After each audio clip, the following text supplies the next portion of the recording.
ഇന്ന് നമുക്ക് ഒരു ഹെയർ ആക്സസറിയാണ് വീണ്ടും. നമുക്കിത് ഹെയർ ആക്സസറി ആയിട്ടോ കീ ചെയിൻ ആയിട്ടോ ബോ ആയിട്ടോ എന്തായിട്ട് വേണമെങ്കിലും യൂസ് ചെയ്യാൻ പറ്റും.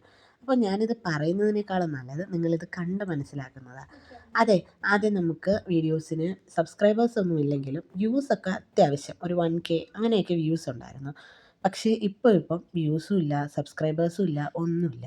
എന്തുകൊണ്ടാണെന്ന് എനിക്കറിയില്ല. നിങ്ങൾക്കിനി എൻ്റെ വീഡിയോ ഇഷ്ടപ്പെടാഞ്ഞിട്ടാണോ, അതോ ഞാൻ ചെയ്യുന്ന രീതിയോ എഡിറ്റിങ്ങോ അങ്ങനെ എന്തെങ്കിലും ഇഷ്ടപ്പെടാഞ്ഞിട്ടാണോ ഒന്നും അറിയാൻ വയ്യ.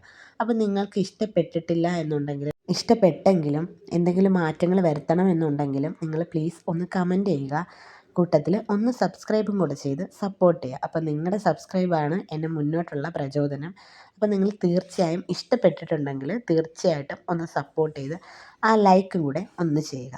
അപ്പം നമ്മുടെ ഹെയർ ബൺ ഇവിടെ റെഡി ആയി കഴിഞ്ഞു. ലാസ്റ്റ് ഒരു ഇലാസ്റ്റിക് ത്രെഡ് കൂടി അറ്റാച്ച് ചെയ്ത് ബാക്കിയുള്ള പോർഷൻസ് നമുക്ക് കട്ട് ചെയ്ത് കളയാം. ഞാനിത് മോൾക്ക് കൊടുത്തപ്പോൾ അവൾക്ക് ഒത്തിരി ഇഷ്ടപ്പെട്ടു. അപ്പോൾ നിങ്ങൾക്ക് ഇഷ്ടമായോ ഇല്ലയോ എന്ന് പറയാൻ മറക്കല്ലേ.